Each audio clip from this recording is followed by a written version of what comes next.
nasty Cold War was going on, a global religious war between the capitalist liberal Western powers and the communist Eastern Bloc.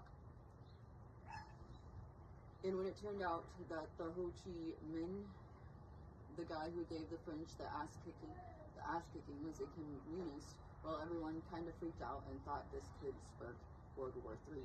Terrified of a major war, a bunch of heads of state down at a fancy table somewhere in Switzerland and agreed to skip the nuclear annihilation part and go straight to slicing Vietnam in half. Why a country that didn't do anything to anybody deserved to be cut in half, don't ask me.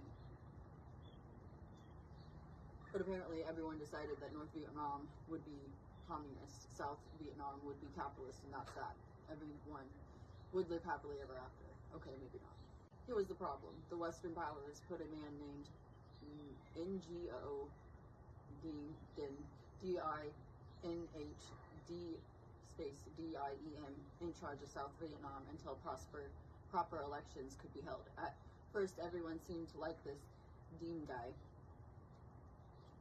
A devout Catholic, he was French educated, had spent a number of years in Italy, and was multilingual, multilingual.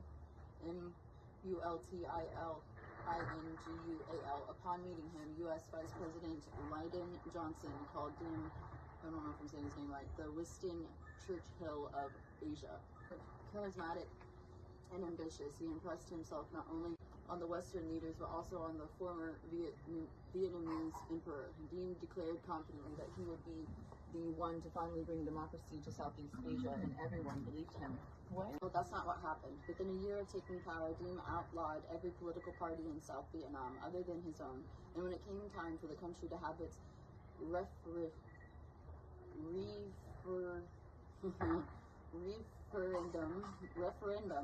when it came to the country to have its referendum, meaning of that word, please, he put his own brother in charge of managing all electrical sites. When I say please, I'm asking myself when I later edit this video to put the definition down. Anyway, and just like that, Vietnam spiraled back into civil war.